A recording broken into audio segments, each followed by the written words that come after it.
We are Dances with Kobolds, and tonight we are playing Red Hand of Doom, Electric Boogaloo. But before I let Patrick take it away, please check out the doobly-doo down below for our Extra Life link, as well as the Heroes Wanted collective of shows. Without further ado, take it away, Patrick. Thank you, Stephanie. Welcome everyone to tonight's downtime session for the party. Joining me tonight are... Hello everyone, it's me, Lorne, playing Dr. Dante Eisen, the Tiefling Artificer Extraordinaire. Hello everyone, my name is Chris and I'll be playing Maximilian T. Justice, Dragonborn Paladin of Glory, and the party's resident party animal. Hi, I'm Ian, and I'll be playing Seymour Sunkist, the Warlock Newspaperman. And today's top story, we go undercover in Brindle's seedy bar scene to see which bar truly has the cheapest prices. Hi everyone, I'm Tara. I should be playing Chirrup, the Kenku Bard of the College of Whispers. I'm Stephanie, and I'm playing Molly Goldman, Socialist Cleric and Defender of the Proletariat. I am Brendan, and I'll be playing Julius, the Vidalcan Wizard of the School of Abjuration. And last session, the party finished exploring the Temple of the First World Dragons. Fighting their way past Blood Ooze, you met what you thought to be a Dragonborn, but turned out to be a Kobold Wizard who had been using Jarala the Dragonborn and her crusade in order to attempt to steal the artifacts stored in the temple in order to try and win back his red dragon, the one that he and his clan had served and raised, but it flew off and left them. And as this Kobold parlayed with you, it managed to upset its allies as you were coming to an agreement with it, and they attacked and killed him before you could step in. You eventually took care of them and managed to recover the final pieces of the key to open the final chamber, where you found inside a large ruby, the heart of Sardior, one of the spawn of Tiamat and Bahamut. And before you had a chance to enter, though, a champion of Bahamut appeared and beseeched you not to take it, as it needed to remain in the temple to be safe. You negotiated and parlayed back and forth, and as Spurnik, the Kobold, had not told Jarala all the information they had and where the final location of the temple was, you agreed to leave it. For your agreement, the Scalebinder of Bahamut gifted you a pair of gold and silver daggers that, as he said, worked together like Bahamut and Tiamat did in the beginning of time, before they were separated. With that, you returned back to Denovar, passed along some information, not all of it, and then made your way back to the town of Brindle. And once inside its walls, you've been able to finally take a bit of a breather and relax. Though as you pulled up to Seymour's family home, Seymour, you realized from the carriages out front, the people we're not going there, milling around, very clearly your parents have returned home, and so most of the rest of the party, you keep driving. Don't even slow down. They can't. Seymour has his hand up over like half of his face, so they can't see him in the window. You're right, because who could possibly pick Seymour out? It would be like he would have to be driving his 3-story wagon past their house. Yeah, you're driving their customized RV past their house as they're starting to unload the car, and you just block your face with your hand. They don't know it's you at all. 60% of the time, it works every time. All right. And so with that, the group has kind of separated out to find their own accommodations, and Chirrup and Haboob of the Red Sands have headed back to meet up with the Welcomers, the local thieves guild in Brindle, where previously the two of you had been approached for a heist. And as you meet with Monteron, your contact here in Brindle, Chirrup, you are split into a smaller team. So you are joined with Ashta, Camos, two of the people you rescued in the crypts in Denovar. Okay. But the members of your group are changed slightly as joining you very happily through sort of a pair of swinging doors comes a now leather armored green skinned kobold that you recognize as the one that you sent off to join the Welcomers from Yay! the crypt. Kobold friend, yay! And Chirrup will just like nod at him. he nods back and just says, I go by Yerk now. I was told I should change my name so I would not be remembered or recognized by anybody else, but I just wanted to thank you for this new opportunity. Chirrup will nod again, and in a perfect imitation of his voice, Yurik, and nod and shake his hand.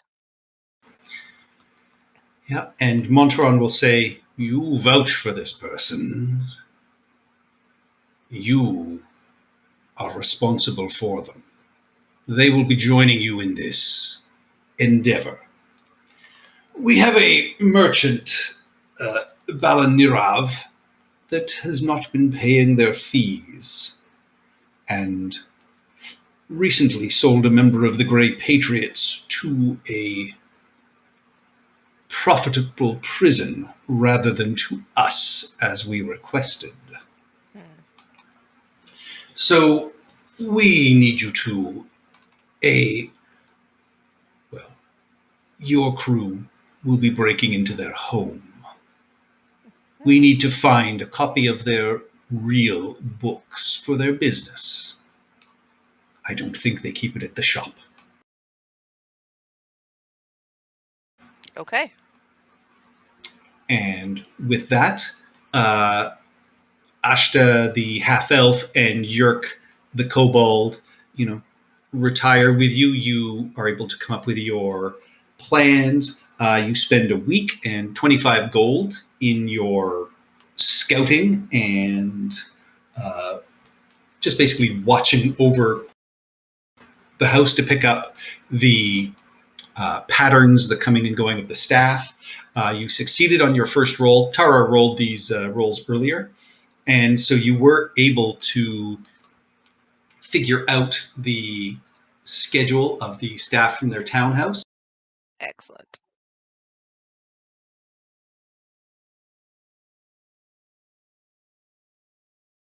And come the evening, you find yourselves on the street in front of the building itself. There is a large set of double windows that is the study on the second floor. There's another window that leads to what appears to be a child's room, and then the master bedroom as well. And in your planning, you came up with, the idea to try and get in through the main windows itself.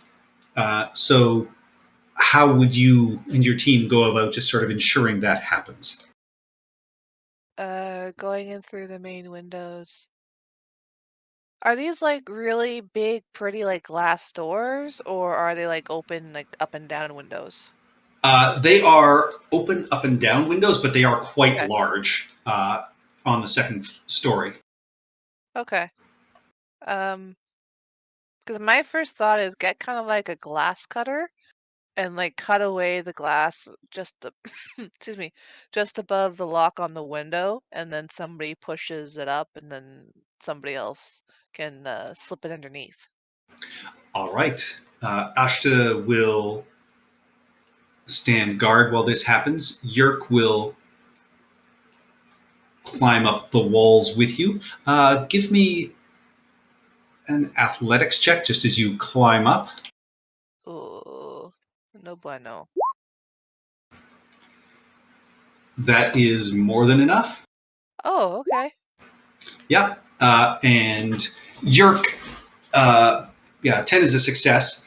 Yerk sort of scratches and slides down a bit and then kind of curses, and you hear Ashta kind of chuckle. And then he sort of scrambles up beside you. You're able to use the glass cutter fairly easily, and you are able to enter into the study. Once inside here, you can see there is a large desk. There's a few bookcases set up. There's a large sort of chair and reading area. Where do you look first for the books for the office? I feel like they would be locked in a drawer, so I want to check the desk first, if they're in All here right. at all. Yep. Give me an investigation check. Investigations. Oh. Nope. Yeah, you check the desk. The drawers, one of them on the bottom is locked, but you don't see any immediate sign of the papers or anything here. Can I You, thieves tool and pick the lock? yeah, absolutely. Alright, thieves tools.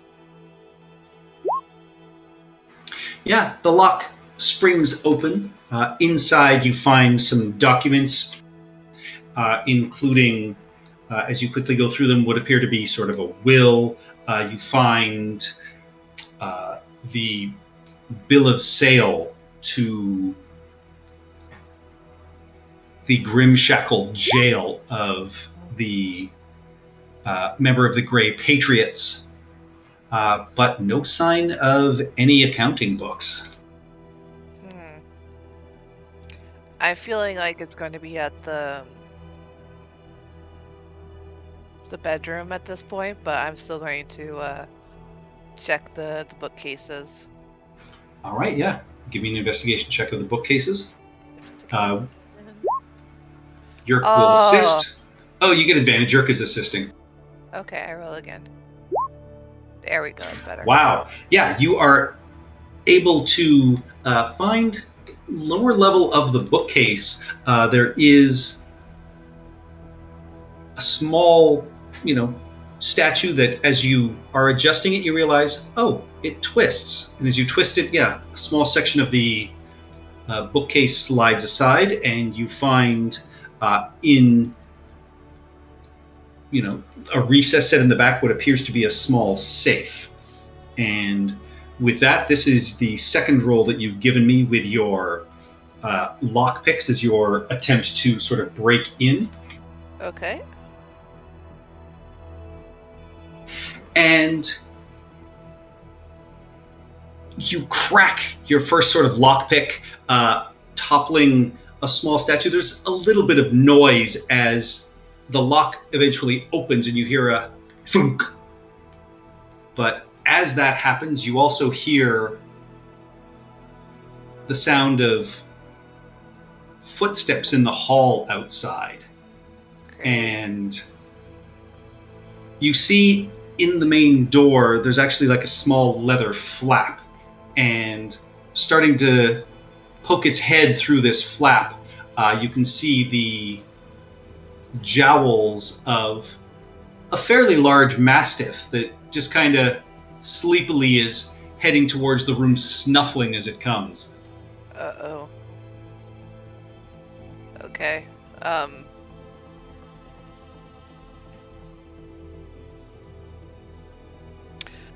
Where's the secret passage, or is it just like a secret container?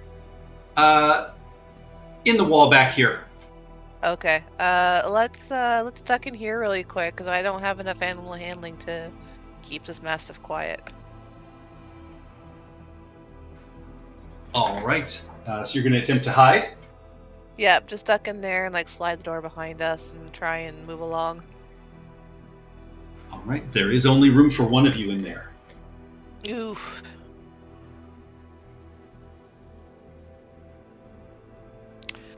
Damn, okay. Brain work. He's actually like, coming into the room. He's not just sticking his head in.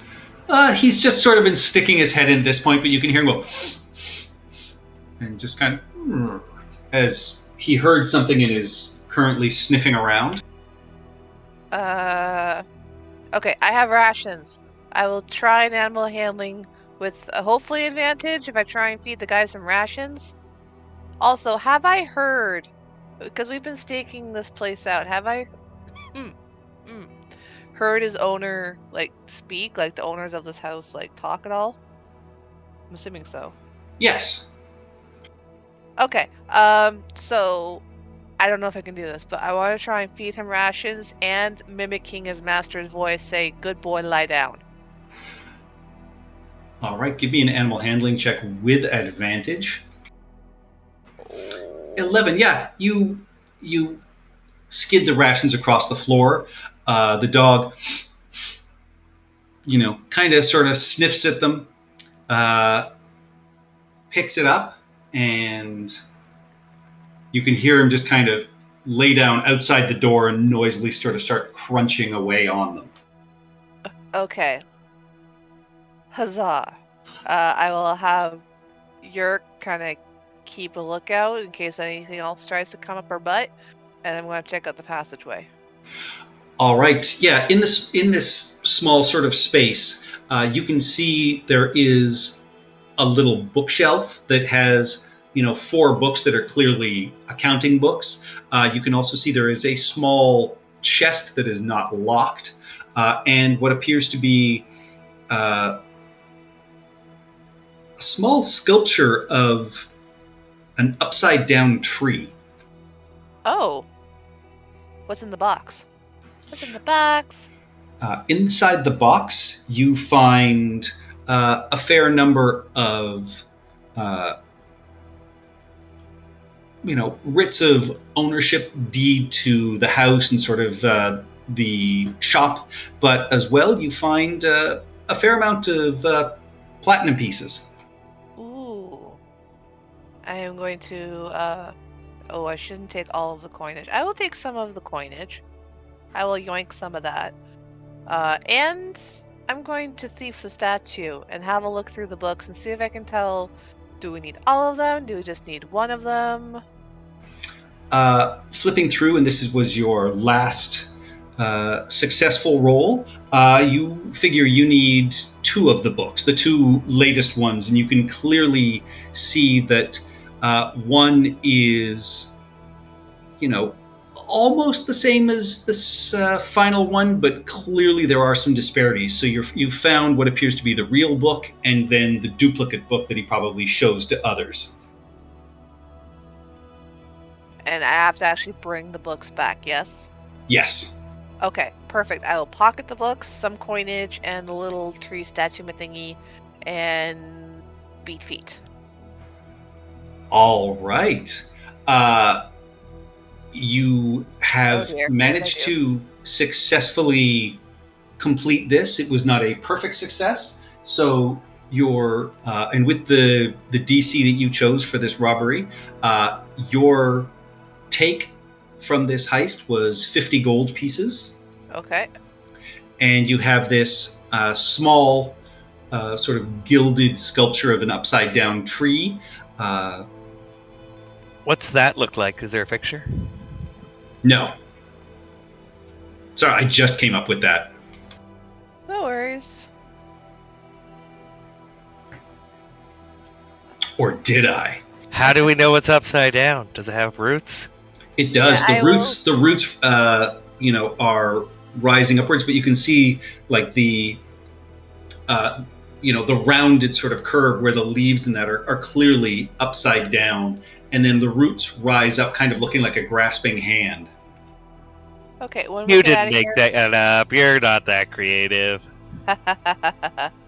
I'm going to do the usual checks of magicalness once we get out of here for this thingy. All right. Yeah, you have successfully accomplished this. So yeah, so your take from this is the 50 gold plus the statue. And roll me a d12, please. D12. You are allowed to keep 2 of the platinum pieces as well. Okay. The rest have to be split between the group, and of course Montron takes his cut. Mm-hmm. Fair enough. Platinum, Yeah. 2 platinum. Got it. Yep.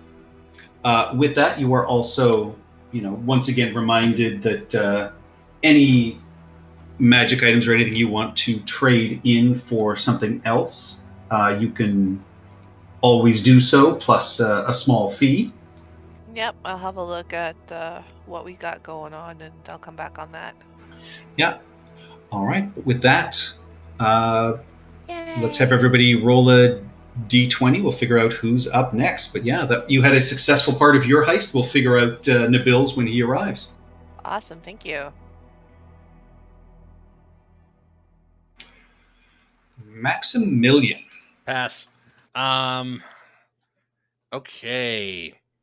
So, I've debriefed everyone. I am now sitting on a 10 days worth of free time, presumably. So, I have 2 choices. One is I go do a bunch of religious stuff and get a bunch of inspiration every day. Or what would going throughout Brindle being a freelance champion of justice be in this case? Like basically being Batman. All right. I mean, with your debrief, you were thanked for your efforts. You are given a writ which gives you some freedom to travel across the Vale currently. Okay. But you are also told that perhaps the dragon burial mound that you mentioned Oakentoe finding might have been located in Prosser. And some of the scouts they sent out think they may have located it, but they would have said that, the people there in Prosser are really weird, and they request that whoever's actually looking for it come speak to them for permission or assistance to do anything. So your bosses let you know you are free to do that if you wish. They also have heard tell of a former lion that is now sitting in Graham Shackle jail. And they're trying to figure out what to do about that, as they would actually like to bring this person in themselves, but they can't be seen negotiating with jailers. Well, this isn't exactly my forte, but I'm a persuasive guy. I think I can handle a little bit of negotiation. I will be a freelance negotiator in my downtime. They will be happy with that. They say you probably will want to go with the rest of your group to the jail. It's not a safe place. And knowing that you were just with the merchant, and it was a merchant who actually sold him to the jail, if you can find anything out that way, it would be appreciated, but that is to be kept off the books. I'm Maximilian T. Justice. Discretion is my middle name. Oh, wait, no. It's the. Never mind. And other than that, I mean, in and around Brindle, things are generally all right, but the Lions currently are not the most favorite people in town due to the Grey Patriots leader knowingly being a former Lion. So there is a lot of grumbling about why he hasn't been taken care of, and how come you can't, sort of stop one of your own as you're wandering around. So you have your choice. Do you want to try and build up some goodwill in town? Tempting. You know what? Paladin of Glory. One of the things that a Paladin of Glory must do is extol the sort of the virtues and the oh god, what the hell's the I have this written down here. Tenets of Glory. Hone the body. Challenges are but tests. Actions over words. Yeah, you know what? Actions over words. I'm not a good negotiator. I'm convincing, but I think it's time for some goodwill. I think it's time to help some little old ladies across, heavily cart-trafficked streets and stuff like that. Do gooder justice. All right, I will say you find yourself in the plaza in front of your main sort of order's establishment, and it is oddly enough, another hot sunny day here, and people's tempers have just been raining a little hot. Everybody's irritable and on edge, and a throng of citizens and merchants have gathered once again.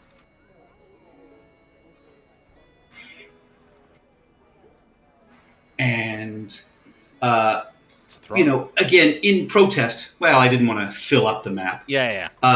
And a line of the Lions and is all that really stands between them and the main square here in town.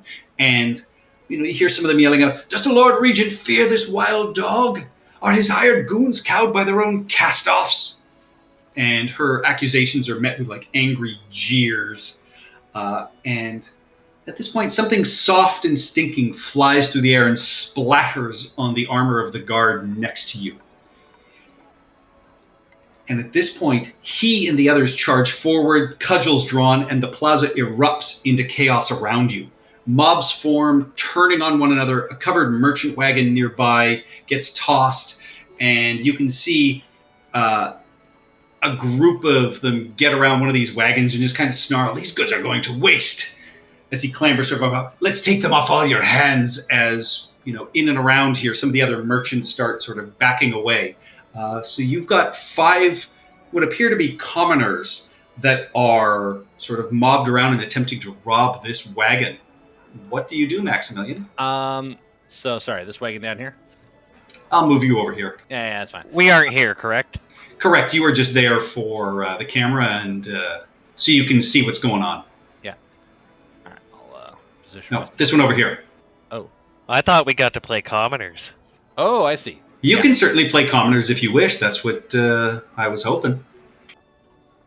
All right. Rabble, rabble, rabble, rabble. Friggin' rabble. I'm going to step forward and whistle loudly. All right. I mean, Molly's probably part of this anyway. Yeah, probably. She's in there somewhere. Excuse me? You'd be protesting with the people. This is a Oh, rioting. true. Yes, with the people. I whistle loudly. Excuse me. Can I have your attention, please? Give me a persuasion check. 18. Cloak billowing. Can I have your attention, please?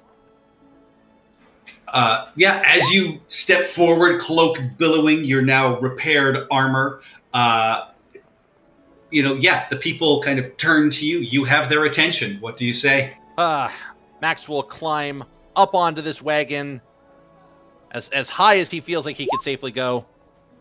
And he'll say, "Gentlefolk, commoners, citizens of Don't you Brindle." talk down to me. I'm literally standing on top of the wagon. There's no other direction I can talk to you. Fine, I'll jump down from the wagon. Is this better? I will duck down a little bit. Is this better? Rabble. Rabble, rabble, rabble. Rabble, I rabble, am All right, rabble. continue. Citizens, there's no need to rob a stagecoach. I mean, after all, there might be some goods in here, but you may materially benefit from this, let's face it, act of crime. Have you ever thought about the kind of act you're doing? My medication got stolen by the robbers on the road. I don't care about that. I need this. Is that, I want you to think very carefully. The man who owns this wagon, is he the robbers on the road? Is he the Grey Patriots?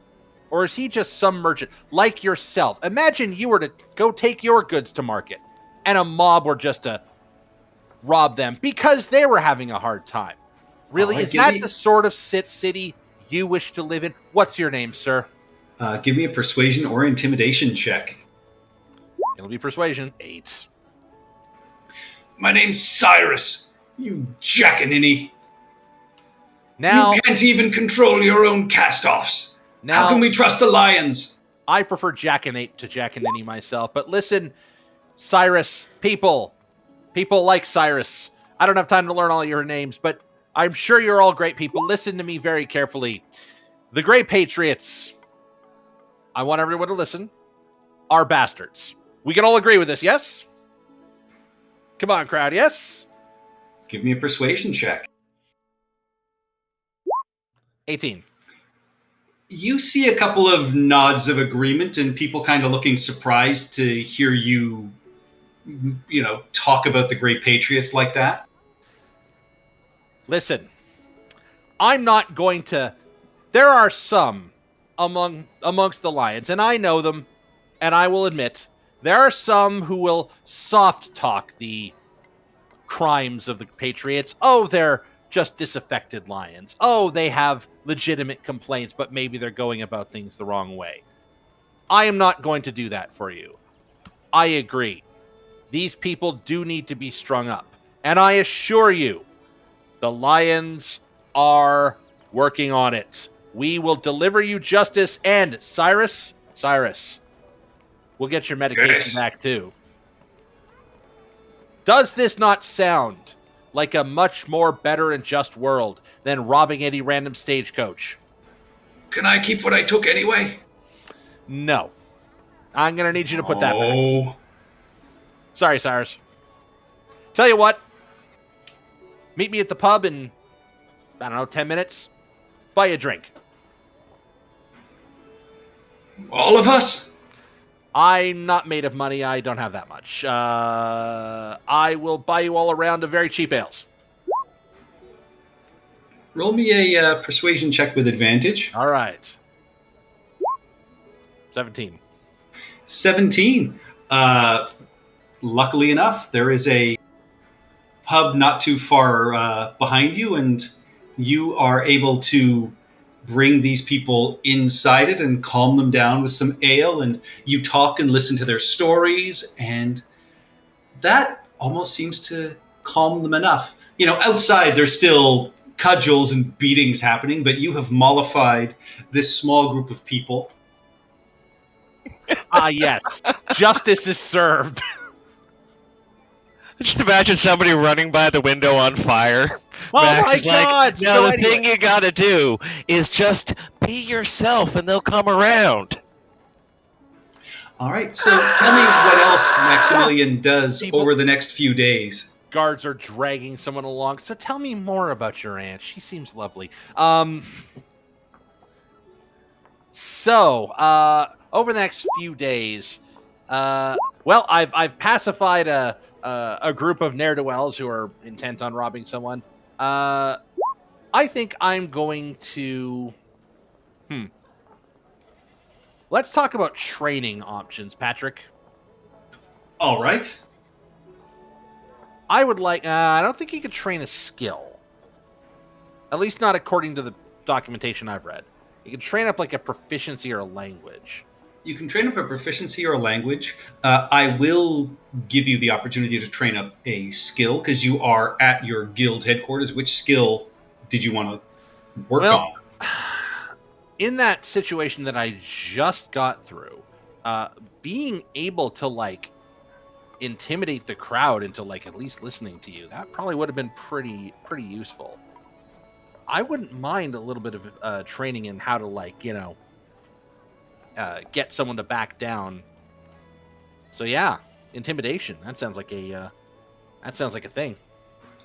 I would say through the rest of your time here, I mean, that is certainly something that after this event, the leaders of the Lions would work on. Especially, I mean, they work on intimidation without getting into physical violence. They are unhappy with the guards who sort of broke rank, despite being hit with detritus. So Yeah, not real professional there, guys. yeah, I will say with your give me a final charisma check with advantage. Charisma. Yep. C is for charisma. There it is. 13. 13. Yeah. With that, you have earned a favor from from the Lions of Brindle, and I will say you can spend the next week. Yeah, you are looking after and helping calm down some of these sort of flare-ups that happen around town. So you are dispensing justice, but you are learning to do it through sort of non-violent intimidation. And I will say you can actually work with Molly on this as well, as you know she has. You've seen her, disarm people just using her voice, and so yeah, I will say with her help and with the help of, Molly. probably a training seminar or two at your academy, you can pick up a skill in intimidation. Molly's probably just going to yell at him for going to jackbooted thug school. Oh, okay. And so when you're yelling at me like that and making me feel really bad, how do you modulate your voice necessarily?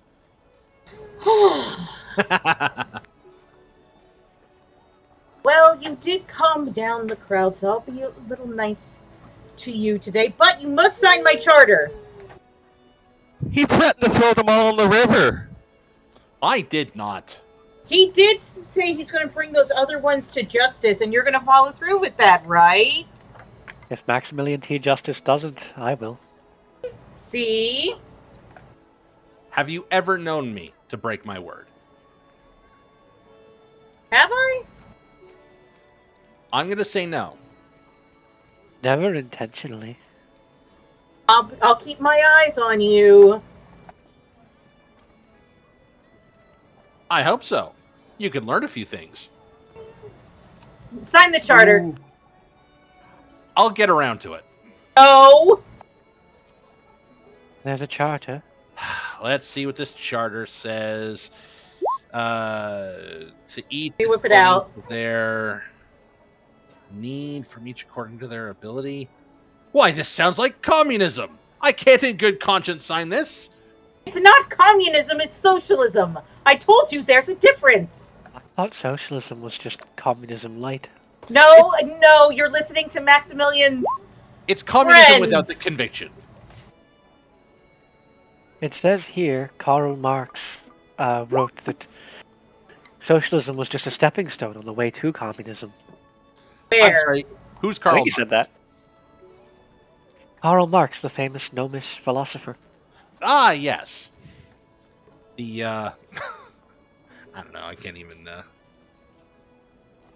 I don't even know that much about Marx's writing. All right, so we will There's my fade charter. out. Yeah, we will fade out on that and pick back up on Molly's time. But with an 18, the next one up is in fact Haboob. So Haboob, you and Chirrup were brought in to meet your contact at the Welcomers, and Montaran told you that you are to assist with a merchant who sold a member of the Grey Patriots to a private for-profit jail instead of to the Welcomers as they were supposed to. And Chirrup was sent off to with her team to rob this man's house and bring back an item. You and your team of two, made up of two of the people that you rescued from the crypts in Denovar. You are working with Kamos, the tiefling, and Togar, who was the alcoholic half-orc. And you are to break into this merchant's place of business, see if you can find anything else incriminating on them. And there have been questions about what actually goes on in that establishment. So they want you to go in and figure this out. So you have your choice of loot values that you can attempt to attain. For a DC of 10, you get a 50 gold payout at the end. A DC of 15 is a 100 gold payout. A 20 DC is a 200 gold payout. Or a 25 is a 1,000 gold payout. Which DC do you want to try and beat in your 3 rolls? It is going to be a roll of stealth, investigation, and then a perception or deception check. So those are there will be 3 of those, 3 rolls, your choice in the final one of charisma or perception or deception. So which DC do you want to try and beat? And Chirrup did a 15 and got 2 out of 3. The 15 is 100 gold payout, right? Yes. I will be taking that because I'm not feeling too cocky after the pig incident, so I'll be sticking with it. All right. So it costs you 25 gold and about 7 or 8 days searching and checking out this business to get a sense of its times and what has been going on. So let's start off with your stealth check, please. Oh boy. Stealth coming up. Get it on.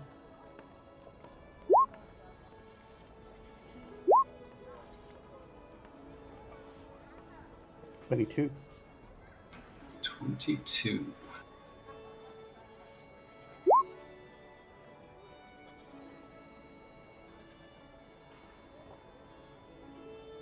All right. So yeah, you are able to fairly easily figure out the schedule and timings and comings and goings. Going in as a customer, you are able to figure out there are 2 doors, one that is leading from a side alley, one that is basically the front door. Which one do you want to try and enter through? The screen is still loading for me. All right. Basically, you're looking at an empty shop.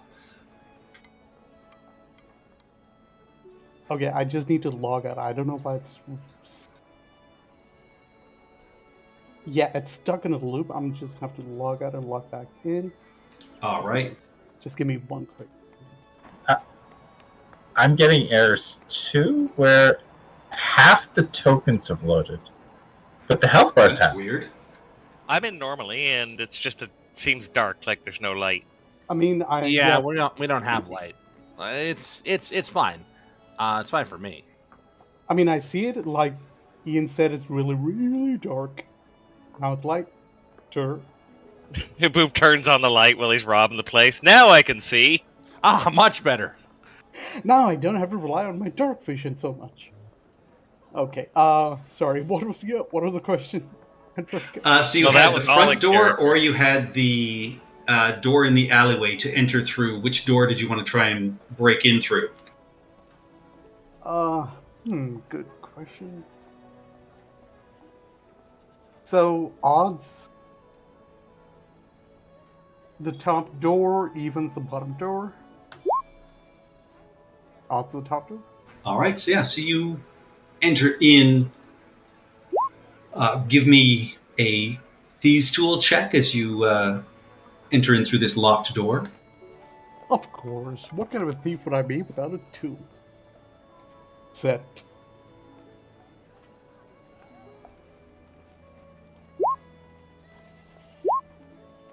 Why is it not rolling? There we go.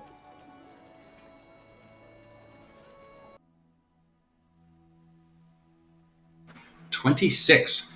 Yeah, you very easily, crack this lock and find yourself, in a small storage room. There are a couple of barrels, a small chest, a secondary door into the main space as well. But this is an area you've not been able to visibly see from your searches of the store. So is there anything you want to do in this space? Take a look around in this room, and if anything stands out of the ordinary in this room. Sure. Give me an investigation check then. Oy vey. 9. Yeah, you search around in here, find nothing out of the ordinary. Inside the chest are, some simple sort of books. It looks mostly like work orders, things coming in, things going, a schedule of deliveries. Nothing too out of the ordinary. So with that, you head into the main space. You find inside here a wide number of goods. What do you want to do in this main area? Oh, I'm hoping some of the goods are shiny over here. Valuable shinies. Give me an investigation check. Or perception check if you want to try and sort of scout through all of these and see if you can find anything interesting. Okay, let's try perception. It's not a good one. Yeah, called. You don't find anything that appears to be too interesting or magical. What you do find are a lot of items which appear maybe gently used that are being reconditioned and sold as new. You get the sense that maybe he's acting as a fence from what you're finding in this area. None of these things, are too exciting or interesting, but it's certainly goods that people might be buying unsuspectingly, thinking they're new.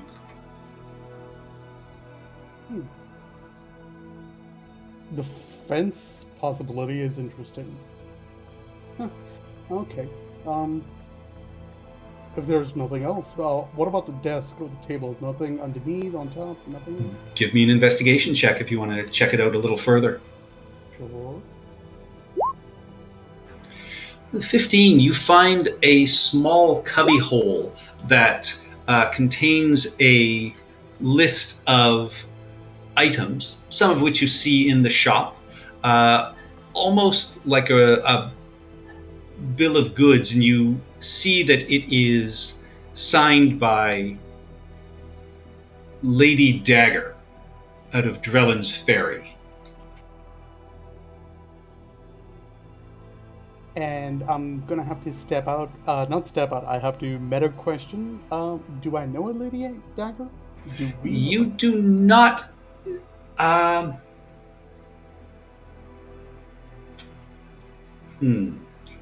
You, I would presume, when you intercepted the letters from the book thieves to the dragon, one of the notes that you found seemed to be scouting the city or the town of Drellin's Ferry. One of the names on that list was Lady Dagger.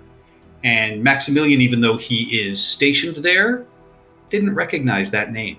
He recognized the names of the other townfolk there, but not Lady Dagger. So you assume it's a pseudonym of some sort, who is clearly supplying this fence with goods under the nose of the welcomers, is what you would presume. There's no other information regarding Lady Dagger here on this piece of paper. Correct. But you've clearly found something from her that appears to be not filed away yet. That shows that there is. It looks like there is a secondary market from Drellin's Ferry to here of stolen goods that are bypassing your bosses. I mean, this piece of paper is interesting with this note.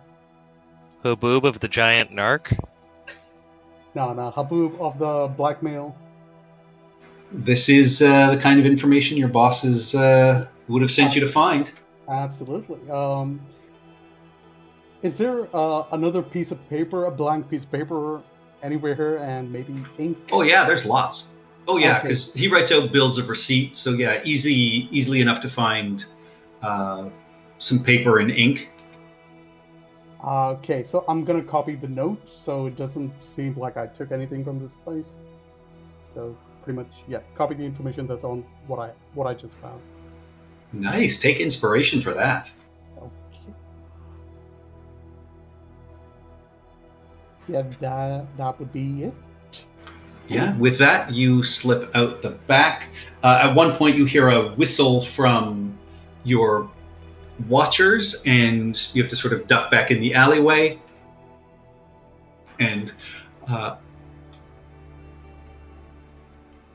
as you exit, one of them says, "Who the hell was that? They left the shop before you did."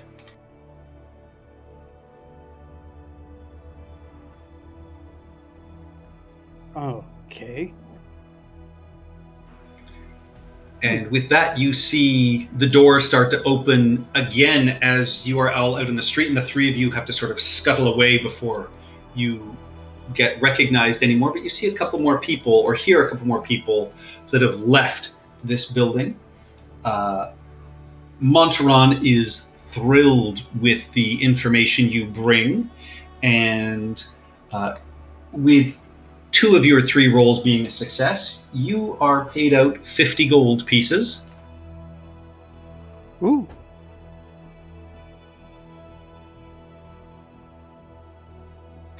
And he once again reminds you any magic items you want to trade in, if you have any from your adventuring times. Don't forget you can trade them in with us for just a little bit of a payout as well. But any armors or weapons, anything like that, always looking to switch out our inventory if you're in need. This Tabaxi would keep that in mind. Unfortunately, I do not have anything on hand. All right. So with that, Haboob, you are able to spend the rest of your time in Brindle doing as you would please. And the spotlight turns to Molly. Hello. Oh, actually, before that happens, Haboob and Monteron, Churup, you're going to be called in as well. Oh, okay. And he sits down across from you at his table and just kind of spreads out a couple of copies of Seymour's paper in front of you. And just says, "Have you been reading these?" Chirrup will facepalm. Read is too much of a strong word. It comes in handy as toilet paper. You know your names are splashed across this. You're getting... Definitely splashed now. Yeah. You're gonna be too hot to be good operative soon. You might want to tell your friend to shut their pie hole. And from the little sack at his side, you hear the little shut the pie hole. Habub looks at Chirrup and he goes, "We will deal with this as we can." You're both very good operatives, but frankly, I don't need the world's two most famous thieves in my employ. Of course. That said, any new contacts you make, do cultivate them for us. All right. Just keep our names out of this rag, will you? Absolutely. All right, and so with that, we will move to Molly. Hello.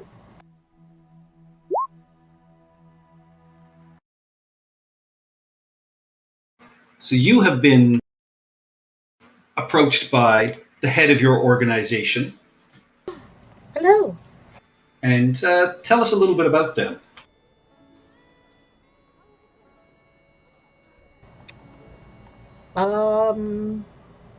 I haven't developed. I'm not gonna lie. I haven't gotten the time to sit down and develop much about the grassroots organization. But in my head, high level, it's sort of a movement made up of partially of clerics and partially of just like regular people who are sick and tired of being under the boot of these lords and ladies who are just lords and ladies because their families have been doing it for years. There's no king anymore. So, Don't forget the Viscounts. Oh, and the Viscounts. No, so like you're led by a politically astute grocer? Ah, yes, a politically astute grocer is our leader. Yes. What's his name? Mortimer Runnymede.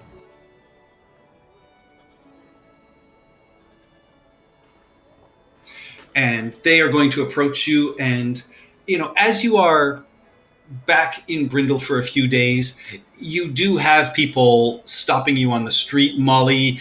They're much more willing to sort of listen to you. You get a couple of young girls who are asking for autographs, signing the sort of newspaper of Seymour's that has fairly decent drawings of you sort of in action, telling of your exploits.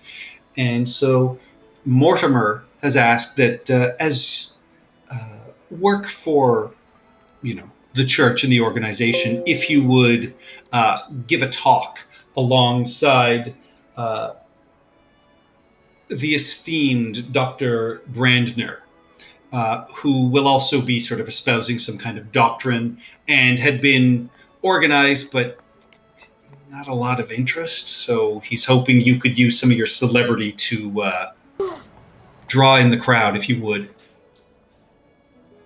Of course.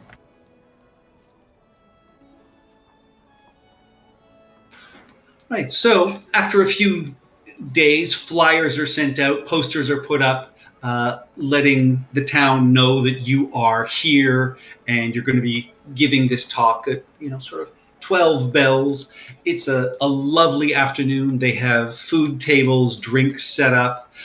There is a fairly good throng of people there, both for the food and to listen. There is a fair bit of grumbling about the Lions of Brindle and how they attacked some protesters, but a couple of people are there also talk about how this really cool Dragonborn took them in and straddled this chair and served them drinks and had a really nice talk with them.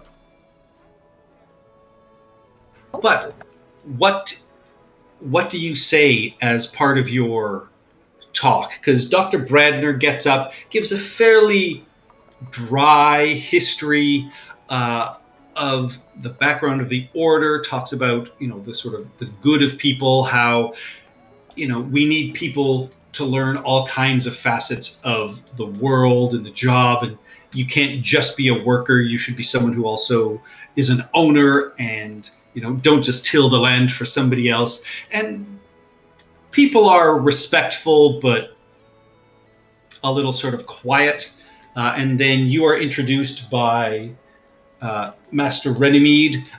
There's sort of, a little bit of applause. People sort of perk up as you stand. What does Molly say to the crowd? Thank you, my good doctor. Hello, my fellows. Aren't you tired of every single day working for hours upon hours a day and getting next to nothing in return? Are you tired of brigands upon the road? Are you tired of of our institutions that are supposed to be for public safety breaking down and being mired in corruption? Yes! It's time for a new path forward for the Vale. The old kingdom of Restiltor, don't know how to say that, Restilor has long since ended.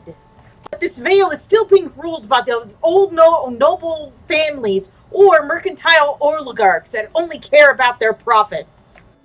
Elsir Vale needs to unite under a common banner once again for mutual protection and self-determination in an uncertain future. But instead of a king, we the people who toil on this land and live upon it shall determine our own path together. I call for 6 critical reforms for everyone of Elsir Vale. There shall be a formation of a people's parliament. There shall be universal suffrage, a vote for every commoner. Even the women? What? Even the women! Even the women! Oh, that gets a rabble. Why would do with the king? There is no king. I don't think he'd like that. There is no king. But what about the royal family? The royal family died ages ago. I mean, weren't you listening to the doctor's history? I actually did look this up. There is currently no king in charge now. Yeah, but there's a bunch of noble families and stuff like that, and they're just not going to let you do this. Yeah. What about those rich guys that they don't like to lose money? That's why we are going to form a people's parliament, so that we shall be on equal footing with these rich folks. And we can make them pay taxes to repair the roads. What are they gonna...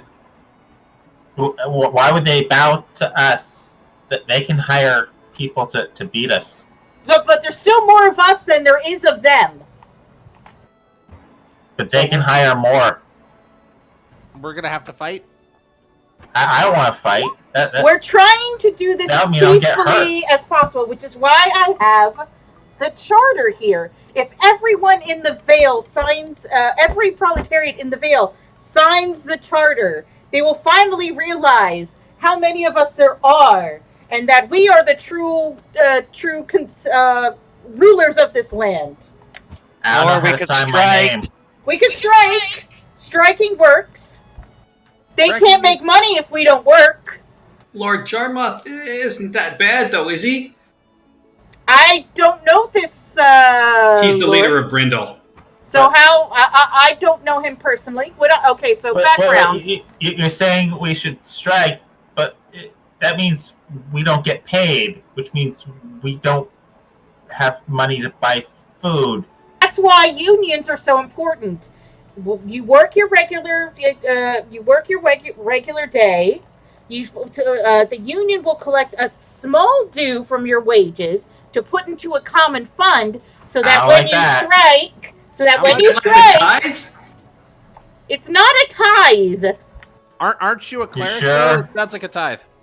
It's not going to the church. It's going to the union fund. The union dues go to the union fund.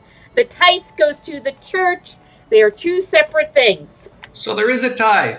No, it's not a tithe. It's a due, not a tithe.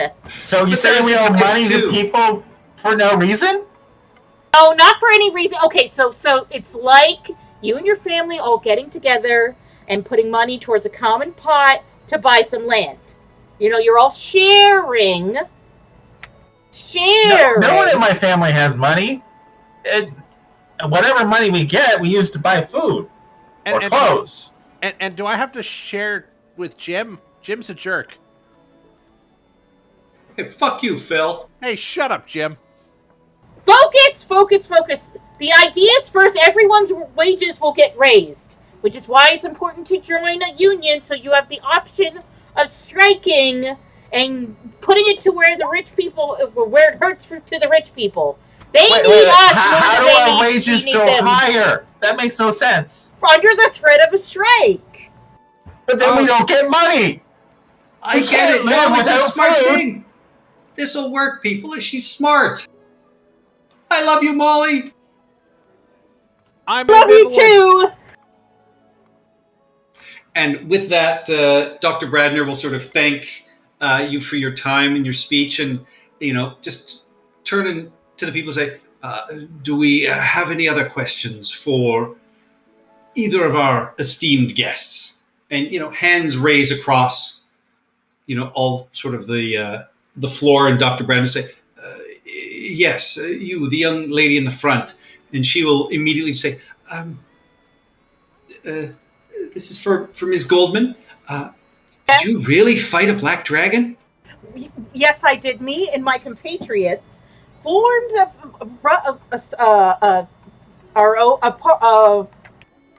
a collective to fight the black dragon together. Oh, and then another hand shoots up. How did you stop the cultists in Witchcross? Did you really just use your voice? Oh, that was part of it. I believe in the people so much. The power just welled up inside me, and I tapped into my voice, and it scared them. They stood still in their spots and dropped their weapons. And Dr. Bradner steps forward and says, "And Phil and Jim were actually two of those brigands, and they are now happily members of our organization." I don't know. I still think I kind of want to rob some people every now and then. Well, don't rob regular people. How about just on Thursdays? No. Rob Nobles? Yeah, the nobles have all the money. Well, nobles do have all the money. We should really, though, focus on the unionization efforts. But I mean, the shops are closer than the mansions. Should we just rob those? No. We need to be very persuasive, and we What cannot if we go just shake them down? No, we cannot Protection have. money. We cannot have the nobles say we're just a bunch of brigands. So we Yeah. got to stay morally on the up and up. Isn't it blackmail if we threaten to strike if they don't pay us, though? No, it's not blackmail. Why don't we just take all their money and then do what we need to do? That way they have no power. We're trying. That is we're trying to do this peacefully because economic stability. Is that how the lizard folk lived when you met the lizard folk? Lizard folk are wonderful people out in the swamps living a truly natural lifestyle where the resources of the tribe are shared fairly equally amongst them. We can all learn a thing or two from them. Except for their chief. Their chief gets tons of shit. Yeah, I thought they had a king. They don't have a king anymore. He died. See, the dragon killed him. I read in the paper that the prince is now the king. Yeah, didn't he get put in charge? Damn you, Seymour. Politically People, astute commoners. that is all the time we have for questions, unless we have any questions for Master Runnymede. Isn't he great? He just kind of gives you a side eye and just says, "Usually I get at least a couple of inquiries." But yeah, you can see, no response to that. And then Dr. Bradner said, Ms. Goldman will be signing any of your brochures or pamphlets. And thank you again for everybody who joined us through here today.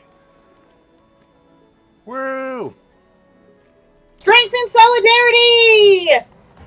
And you can see Runnymede is just fuming at being so overshadowed by you, Molly. But at the end of this, with advantage due to your kick-ass role-playing, roll me a charisma check to see how many favors you have earned from your temple.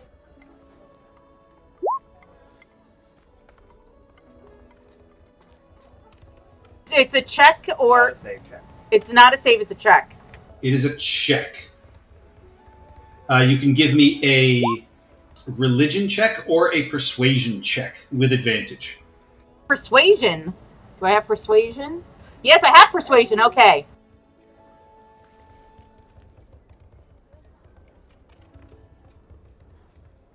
$17. 17. You are granted one favor, Ooh. and that is your choice of, I will say, a potion, a scroll up to 3rd level spell, or a +1 weapon. Ooh, I'll have to think about it. So yeah, you think about that. That is what you were able to accomplish. As we shift focus to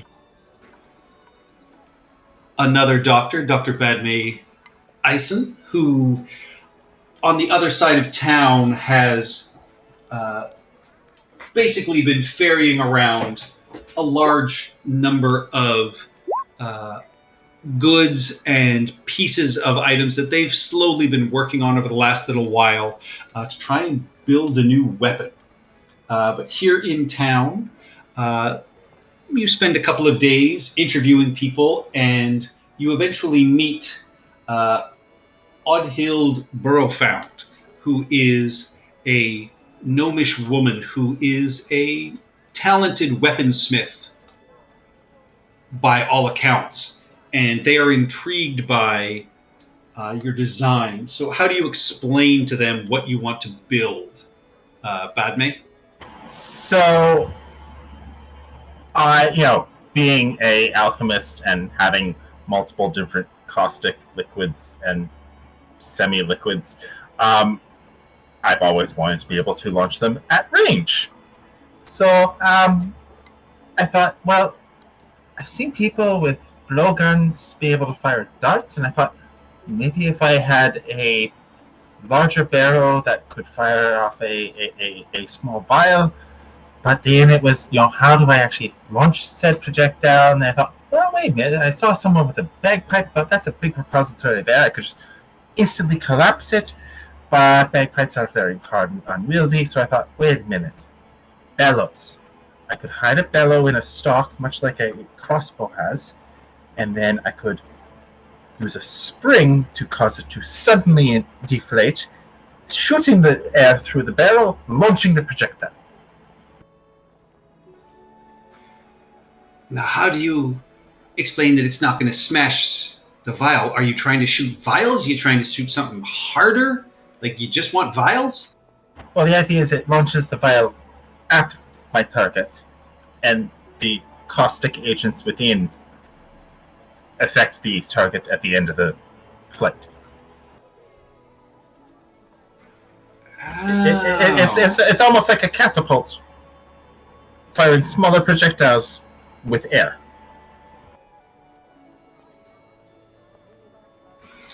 Yeah, they understand what you're describing. And with that, you are able to start working on some of your blueprints. All so right. you can start off. Give me an intelligence check, please.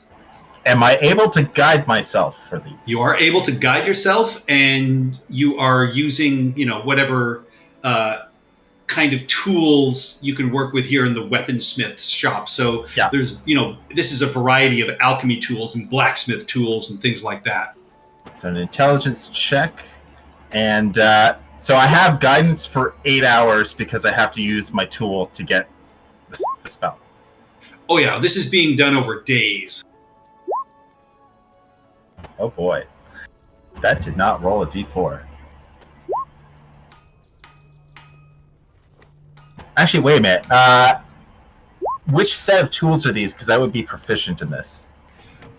You can start off with your choice. It can start off with your blacksmith or your alchemy. But yeah, you're proficient in all of these tools, because I'm assuming like each one of these is going to be like an 8-hour day's worth of work. Yeah. So in that case, it'd be like this. That's Boom. better. Yeah, your first day, you are able to work on a stock and part of the barrel where you can basically get the spring sections put together without it having too much pressure or strain upon it. Second day, you're going to start working on the actual kind of launcher, and it's a variety of, like, it's half slingshot, half idea for a trebuchet almost. So second day, which kind of tools do you want to work on for that? Wait, is she making a fat man? No, literally, it is a 15th century, I think it was. Yeah, 15th century, because it's late 1400s. Bellows rifle. Fun. It literally is a heavy dart thrower, basically. Basically, I'm making the junk thrower in a more rifled form. So I'm guessing this would be more tinkerers, because I'd be focusing on the more intricate nature.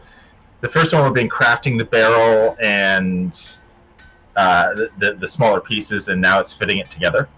Yep, sounds good. Intelligence as well.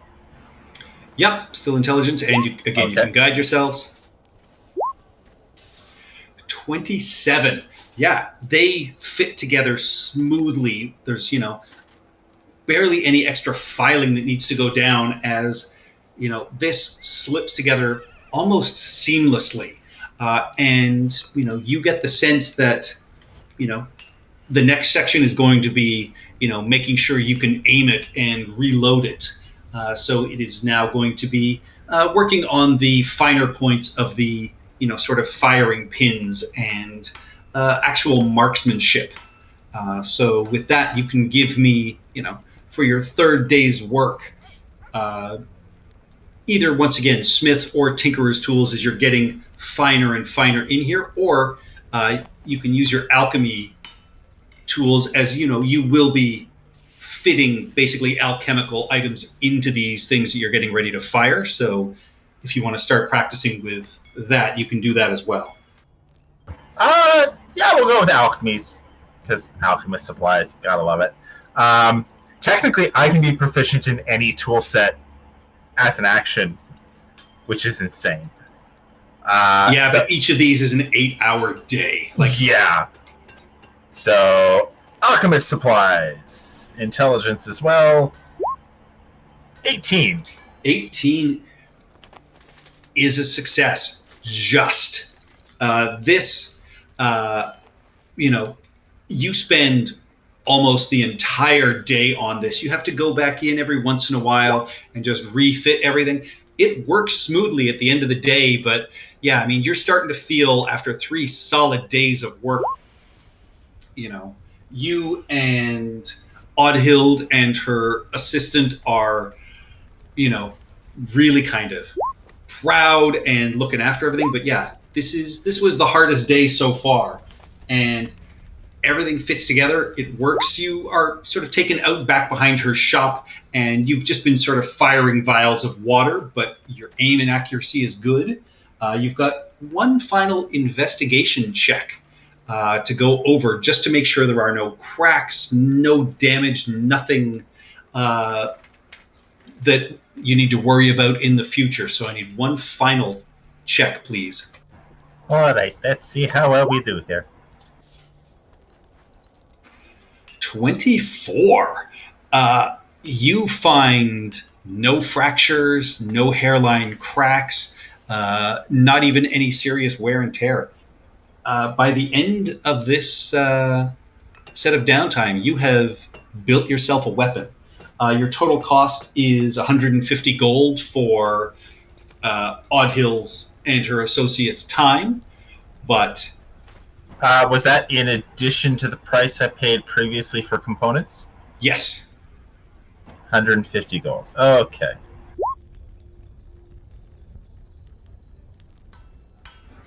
But with that, she will also supply you with 2 vials of alchemist's fire. I will add that to my stores. Alchemist Fire, where is it here? So I have 6 total now. Yep. Oh, one quick question. Am I proficient in this weapon?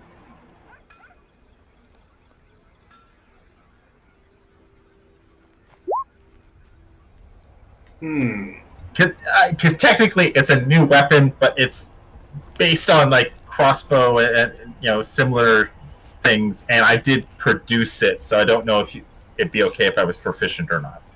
I would say over the next couple of 10-day, as you practice with it, you will gain proficiency, yes. Okay, cool. But That I will seems say, fair. yeah, for the next for the next couple of sessions, no, but you will gain proficiency after that. Okay, so I will wait for you to tell me, and then I will click the box. All right. But yeah, you have designed a new weapon. Oddhild asks if she can produce more of them, and if she does, she will, of course, as it is your patent and your weapon, give you a cut of them.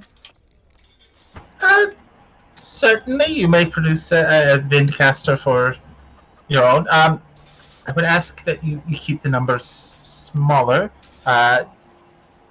If ever going over a dozen, seek me out just to gain permission. Oh, will do. Will do. It's a brilliant piece of work. Given the intricacies in producing it, I don't think you're going to get many over that, but hopefully you will. But just one more thing here.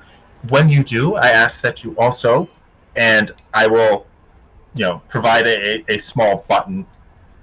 Please also add my maker's mark to the design, please. Oh, will do. Where did you want the maker's mark added? Where did you place it on your weapon? On mine, you can see it is located on the back of the stock. There's no real dangerous portions for it to interfere with anything. I can just stamp it into the butt. Yes. I was just that is the safest place to put it. Oh, wonderful. So, do you want to describe your finished weapon? Yeah. So basically, it's a rifle. Basically, it's a grenade launcher. So it's got an oversized stock that contains a bellows that has a small section cut out of it that operates a crank to reset the spring. And when the trigger is pulled, the bellows is released via the spring, shooting whatever projectile is in the barrel. It is a very simple design. It's a super soaker. It is a basically it is a super soaker slingshot. It is somebody has taken a blowgun, supersized it, and used a bellows as the propellant, and use a spring on the bellows to make it just that much quicker to release the air.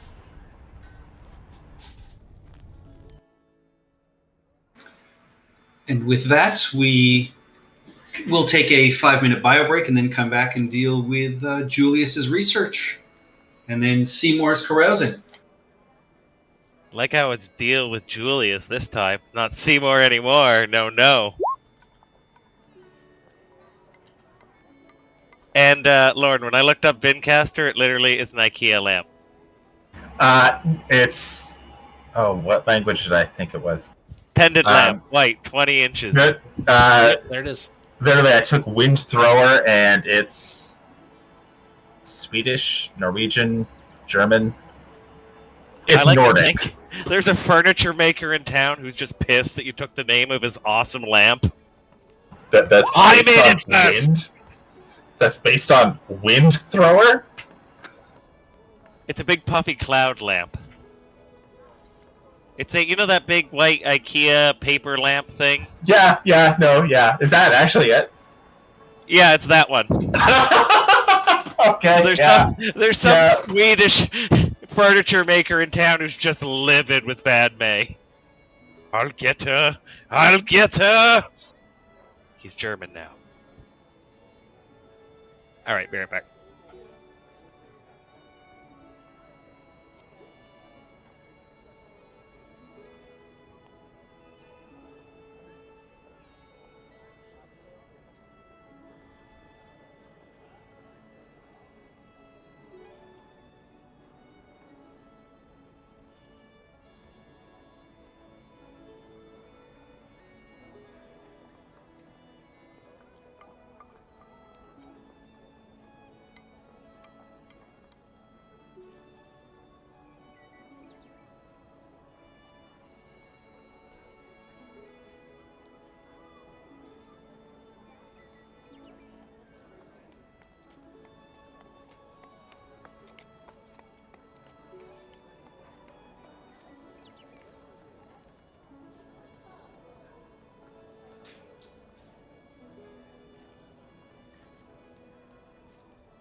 Oh, I'm doing even more talking than usual tonight.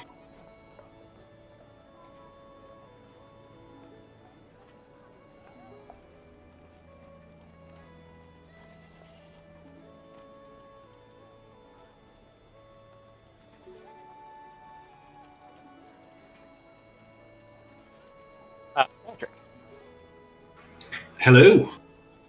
I have a problem. Uh-oh. So, ancient civilizations, every possible name has been used. I'm back. What do you mean? Like, every word or phrase you could use to refer to an ancient civilization that's gone, they've all been used. And I need to come up with one that hasn't been used. What? Just a name or a description? A description, a name, but you don't know their actual name because it's gone. So you have the Forerunners, the Precursors, the Protheans. But everyone, every word or thing like that I come up with has been used in some kind of media.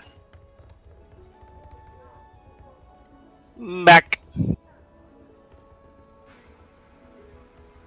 So I have to now find a word to use as a placeholder. Make up a name. word.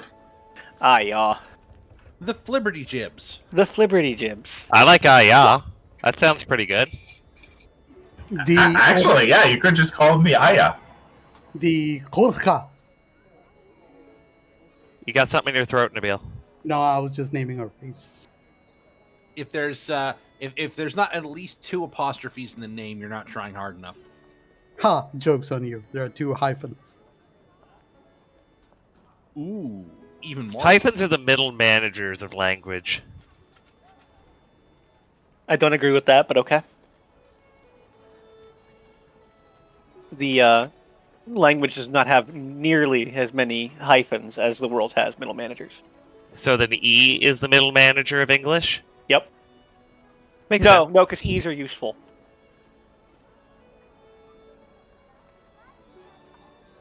Well, it's not Z. Z's the best letter to say. What do you think about So- K? Because there's nothing K can do that C can't. Depends on the language. K, Some, K can be silent. Yeah, but they don't need it. Yeah, need it. some languages don't use C in the same way as English does. I mean, K is pretty awesome. You put 3 of it back to back, and it's pretty awesome. Jesus Christ, Bill. Cool Kids Club? We're live, Nabil. Yeah. I was in Georgetown last weekend, struggling not to make KKK jokes. I'm not Why? familiar with Georgetown. It's that the KKK used to be there quite a bit. Really? Allegedly, that's what's said. Allegedly. Which Allegedly, Georgetown? Ontario, the one near Okay. Toronto. Yeah, because there's multiple Georgetowns. Oh, I meant the one that's close to 90% of us, not the one by Brendan. I assume there's a Georgetown, Florida. Probably. And to our viewers, I was joking about the KKK. They're terrible people. If you find them, please hurt them as much as you can. Oh I'm my not God. taking You're that. not, I'm you're not not helping yourself. Stop! Let's Nabil, just stop where we can. Yeah, just Yeah. quit while you're behind. What you've gone is you've gone too far in the other direction. Who is this owl person that is clearly not Charon? That is Openrile. He is the leader of the Temple Danier Library here in Brindle. Is he an Eric Uh, Coker that's an owl? No, he is an Owlkin. Oh. All's well that ends well. So he's an owl coker then. No, he's more of an I Owl realize that Pepsi might kind of be guy. offensive. And, as you have already done the library a great service in returning some of the stolen books and tracking down the thief, despite the damage to our basement and the gift trunk, we are still at your service for any research needs you may need, Master Julius. Of course, Castra can assist you. Is there anything specific you are seeking out here in the library? I seek lore about dragons, about Tiamat, any cults that once worshipped her, and what sort of magic might be required to bring her back. You see him bristle at this, and he says, "That is indeed information in the gift trunk." I promise you, should I acquire any of it, it will only be used in preventing her from coming back. Roll me a persuasion check with advantage because of the good deeds you've already done. -1 charisma. He nods and just says, "I will allow this." Thank you. Castra, please offer Maester Julius space to research and study, as well as procuring for him whatever books he requires, wherever the tomes may be in the library. They are available to him. And she brings you into a larger room. There are a couple of desks set up. She says, this is where some of the visiting scribes can come from and work when they need to. We will give you complete privacy in this room, though. There is a hammock for when you need to nap. And then she will take you through the library. Give me an investigation check with advantage, just to see what you can find. 23. 23. In and around the gift trunk, as well as some of the older tomes that are found here in the library, you are able to piece together. Whoops.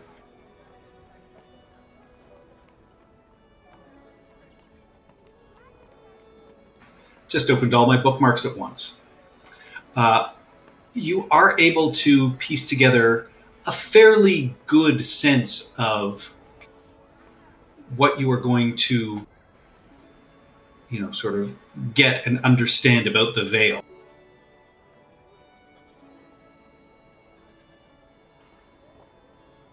All right. You find, a couple of really good historical books on the Veil. One of them, The Gilded Endeavor of the Explorers, is an account of a group of heroes of Restelin from the former town of Restalor, which is sunk into the swamps, talking about how centuries ago they raided and cleared out an ancient temple to Tiamat that was built in the Wormsmoke Mountains. The knowledge from that raid, you can find notes sort of taken that it led to a discovery of the Circle of the Scale, which is the sect of druidic dragon worshippers that you know of, that were said to be able to control dragons, the Scalebinder with the sound of his voice, who is actually the person you met already. So you kind of chuckle when they talk about how they have been sort of lost to time, but they believe they've located a couple of their old worship sites, but none are close to where you've actually found them. Patrick Julius does not chuckle. Not at all? Not even at all. inwardly? Nope. Not even sensibly? He is completely immune to humor. All right. And you also find a forbidden tome in the gift trunk called Absolute Mysteries. And the book discusses the lore of Tiamat and talks about how, she and Bahamut helped create the material plane and created Sardior, and then how Sardior was destroyed, and is fairly sympathetic to Tiamat and how, perhaps unfairly she was treated, and how Bahamut, being introduced to Mount Celestia maybe had been bought off. But for those, sort of foolish dragon cults over the years that have misrepresented what Tiamat's beliefs are or what real dragons would actually want, need to perhaps focus. And I mean, it's sort of torn and stained pretty badly. Some of the pages are missing, and it has scrawled messages on the cover to warn kind of future readers away about, the evil ideas and magic in there that it may contain. But it does talk about the possibility of bringing Tiamat back, and that there is a fane somewhere in the Veil. And it talks about the portal key being the blood of the land. And inside, you see an old sort of plate image drawing of a tree growing upside down with the roots growing upwards, but looking like the sharp talons of a dragon's claw. Oh.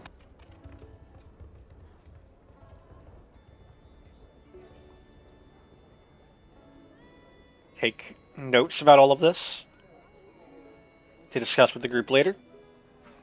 All right. And I ask Kasra, do you know of... I specifically bring all this information to her and ask, do you know of anywhere around the Vale that these might refer to? And I'll show specifically the upside down tree. She has no idea. She has never seen that before. She just sort of whispers, "We never look at these books. That is dangerous. I'm not even sure I should be looking at it right now."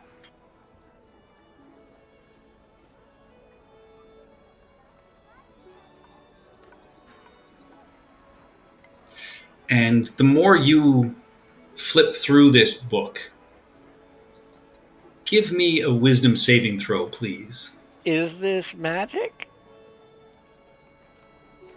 Nope. Actually, yes. Yes, I will say it is. Well, 22 either way. Yeah, 22 either way. Yeah, you feel this sort of pull of this book.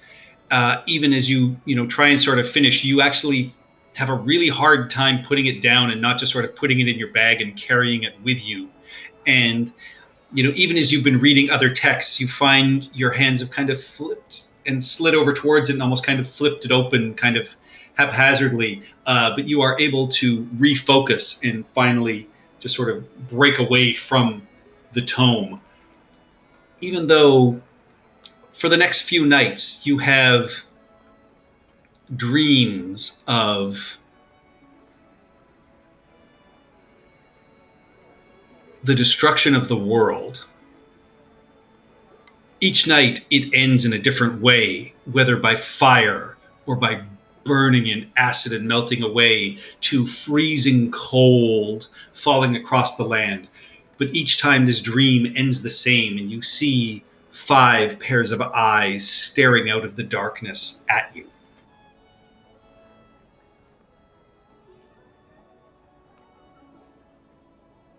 Sorry, sneezing.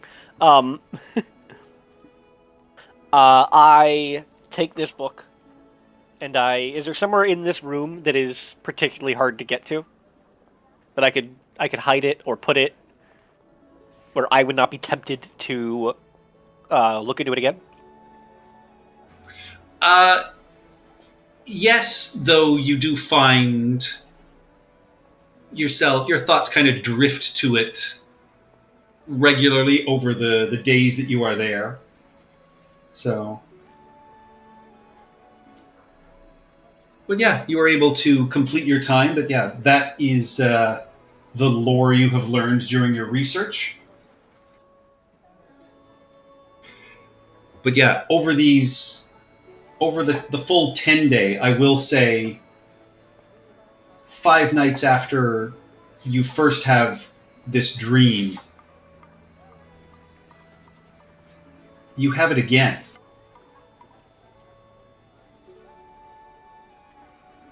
And it's the same strange sequence of apocalyptic dreams. The world being destroyed by cold, choking fumes, lightning storms, acid waves, roiling walls of fire. And each time the dream ends with 10 evil eyes glaring at you from the darkness. Julius is not a dumb guy. I make the connection to Tiamat, right? Yes. Well, I mean, this book was all about Tiamat and bringing her back. So, yeah. That is what this forbidden book leaves you with. And you feel almost a compulsion or compunction to head to the Wormsmoke Mountains. Hey. You are called west. All right, I will tell Kasra about the issues that I had with this book. And its attempted hold on me. And how does Julius feel about the dreams?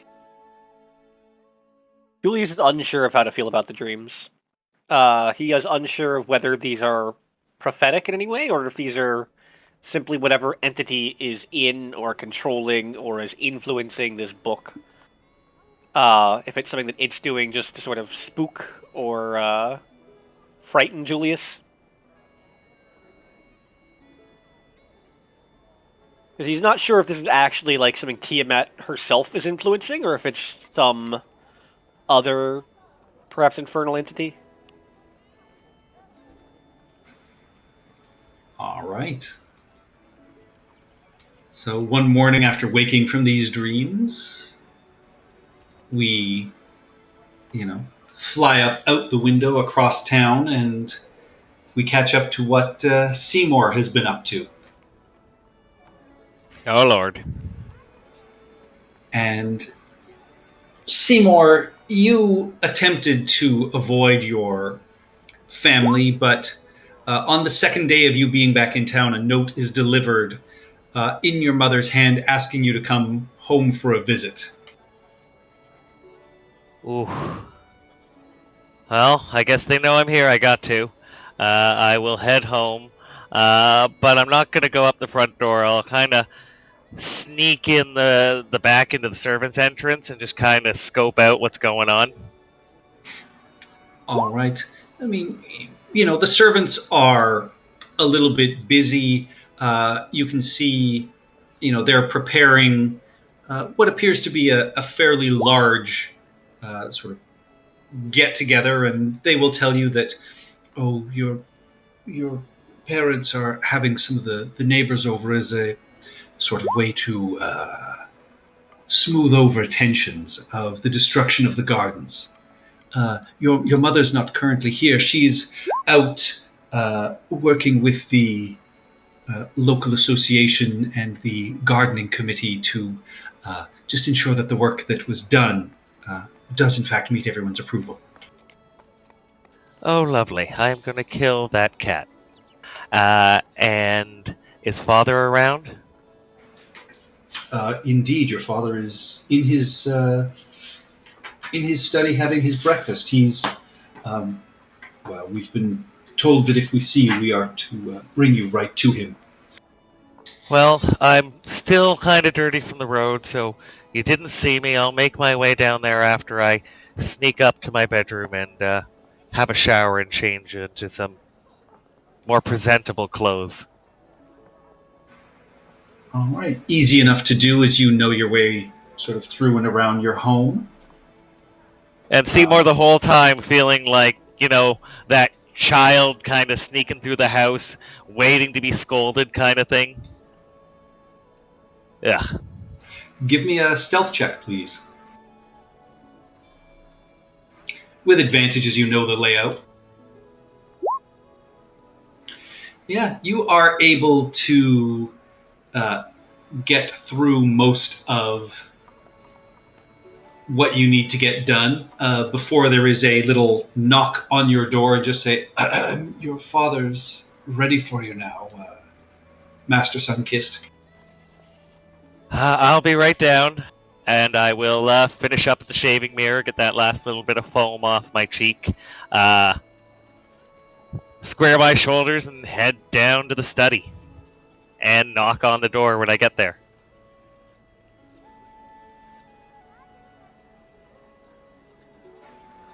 All right, Also, we're totally living out one of my favorite fantasy novels right now, and I'm loving this.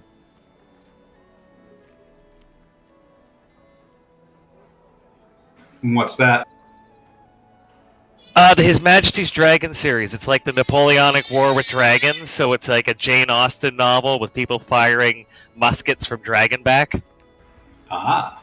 And one of the guys is like a gentleman captain who gets put into the rough and tumble aerial corps and loses his public standing. Well, as you are escorted into your father's study, what does your father look like? Like Seymour, taller, older, but very much like Seymour, but, much more strong, because Seymour was always a weak and sickly child. What Seymour would look like if he was a badass warrior, but he isn't.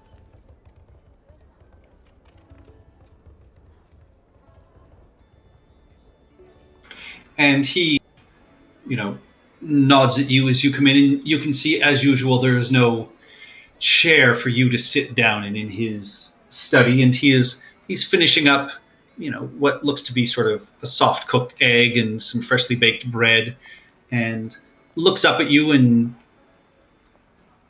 just says, "Son." Hi, Father. You look well. Thank you. We had to stay in Denovar a little longer than expected. How are you? Paper's doing well. We're on the tail of an interesting story. I'm sure you've read about it in the paper. He says, hopefully. No, but I heard from Nadan, the accountant, that your little endeavor is no longer draining the well, but actually bringing in a little bit of coin, which is nice to hear. Oh, it's getting very popular. What is this I hear about dragons and cults and things like that? I will, spend a little while, sit down, or I will, may I sit? And get permission to sit, and then tell him. I didn't give you permission to sit. Correct. I'll put my hands behind my back and tell him the story. He nods and just says, "It's a good tale. Clearly the folk are reading it if you're making some coin from it." It's more than a tale, Father. It's the truth. I know I was reluctant to come speak with you, but there must be something we can do to, I don't know, prepare the town? Anything? If she's coming back. Oh, you don't really believe that, do you? I mean, the common folk of this era will always indulge in such fantasies, but don't believe you're really prophesizing, do you? I don't know. I don't proclaim to be. I'm just telling it what I've seen. The paper has been nothing but what has happened to me and Molly and the rest of our group. This is the truth. This is what's Molly. happening. Has she given up her crazy ways? She's at a meeting right now. A debate, I think.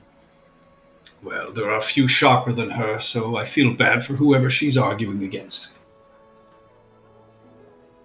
Well, as long as she's aimed at someone other than me, I'm happy. Yes, I feel that way about your mother. You know I will support you and look after you, but... you are going to have to apologize to her. She's been dealing with the neighbors since we returned, and she's not pleased. Should I see her today, or... Oh, no. I would give her a few days and perhaps show up with a gift. I think I know just the thing. Well, good job, son. Keep it up. Which is the most loving thing you've heard your father say in quite some time. Yeah, I'm actually surprised by that. I was expected to get more shit. May I be excused? You may. And I will step back and shut the door behind me. All right. Give me a perception check.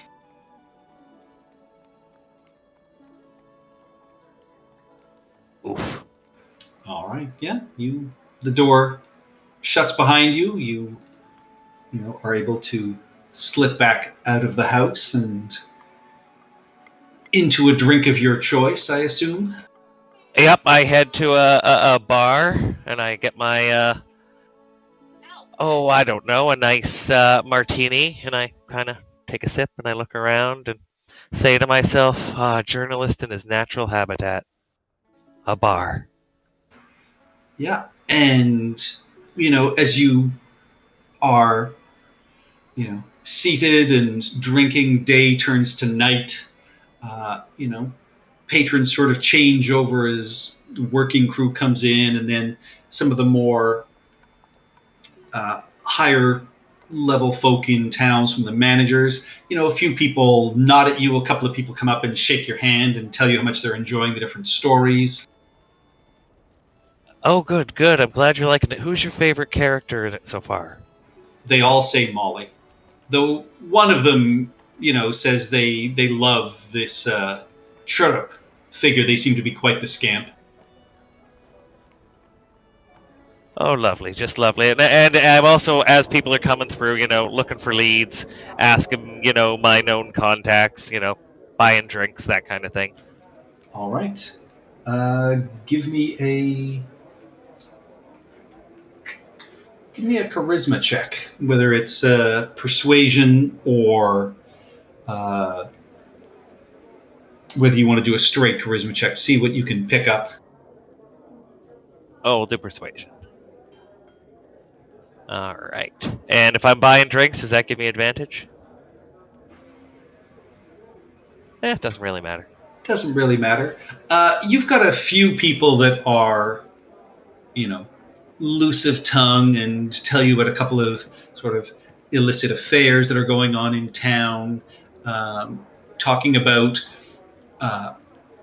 some merchants that seem to have maybe been working with the Grey Patriots because their goods are always in town. There never seems to be any shortage of that.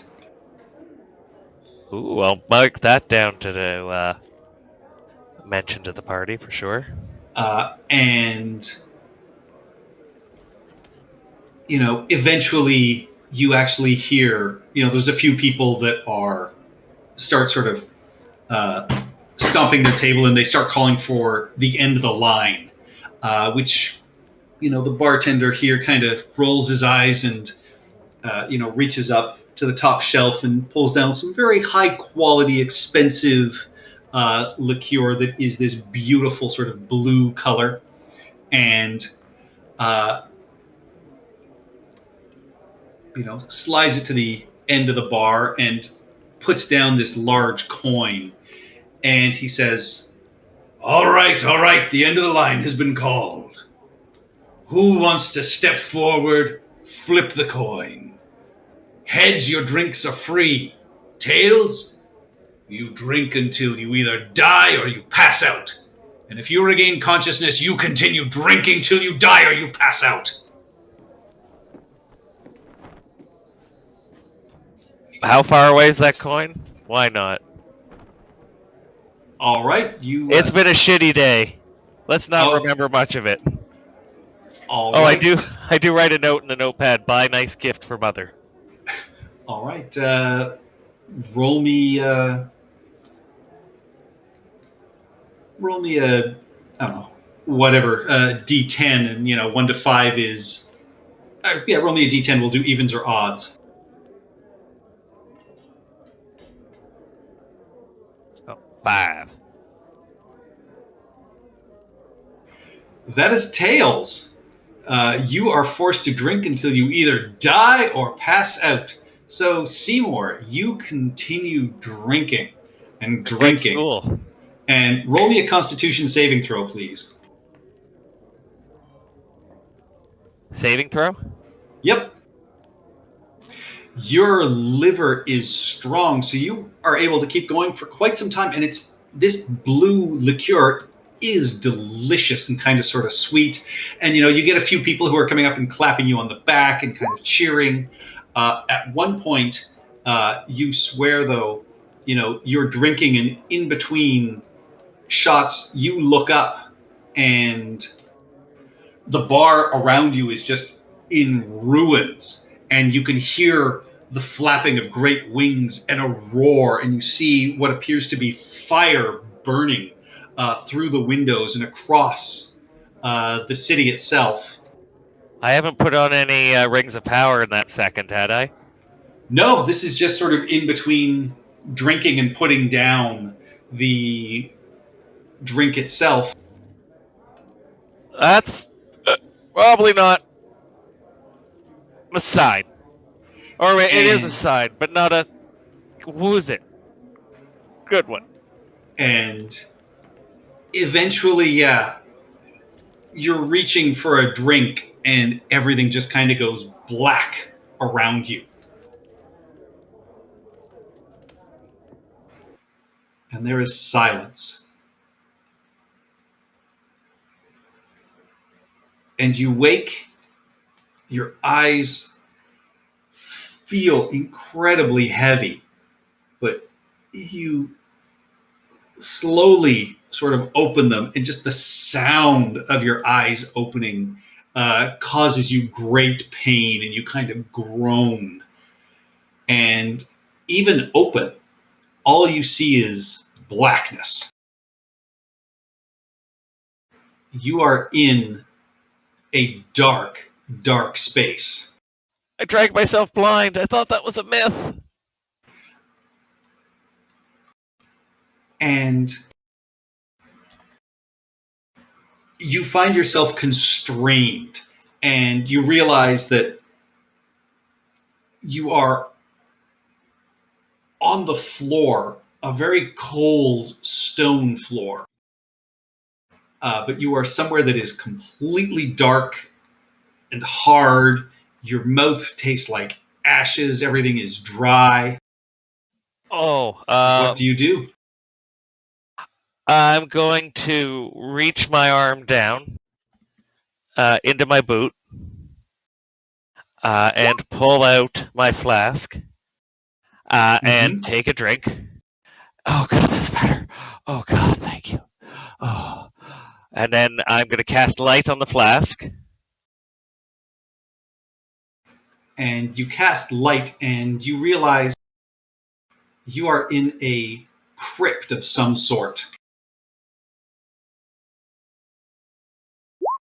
Take another drink at that. And at the same time, you hear voices outside, and you hear retreating footsteps then, and you hear one voice say, "Oh man, nothing makes me go softer than when I realize they're still alive." Jimmy, is that you? And you hear just the sound of running and scuttling at that, but no other sign of people or anything in this crypt that you were in. Told you that was not a PG-13 one, or that was a PG-13 one you rolled. I was wondering if it was going to be one like that. Okay, so I will open up the crypt, straighten my jacket, go back behind the crypt, pick up my boot that I had forgotten, put it on, and there is no walk of shame for Seymour. I'm out for a stroll. Roll me percentile dice, please.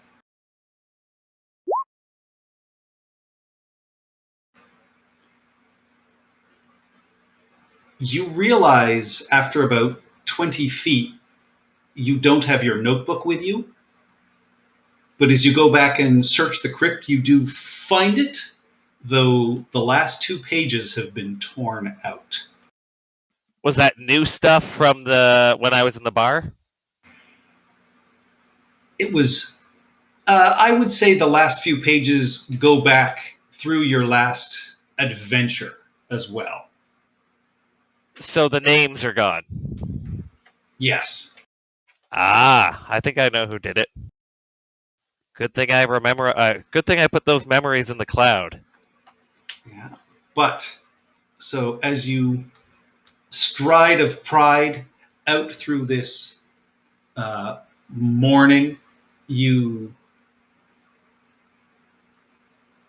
meet up with the rest of your party, and that is where we will pick up next week. That was fun. Yeah, that was great. That was fun. Is there anything else you guys want to do during your downtime? Let me know. Any basic shopping and stuff like that, of course, you can find time to do. When you guys all meet up, Maximilian has a job offer for you. Nice. I do. We're going somewhere. To jail. And I'm going to do my best to recreate those last 2 pages as best I can remember. Give me a straight intelligence check. Could have taken the sharp feet. Oof. Yeah, you can barely scrabble anything together, and you forget to buy your mom a gift. So when you run into her, it is not the happiest of encounters. Oh, I did write that down too. Yeah. No, I swear I wrote it down, but someone took it out of my notebook. Mm-hmm. I know I used that one last time, but it happened again. I know who did it too. All right, but yes, so Maximilian, you can tell them about this former Lion of Brindle that is now in the Gramshackle jail. And That's in Prosser, right? that is not in Prosser. Prosser is where the Dragon Barrow, where potentially the Dragon Slayer's sword was buried with their body. Okay, so, and sorry, this former Lion, he is a member of the Grey Patriots, or Yes, a member of the Grey Patriots, former Lion.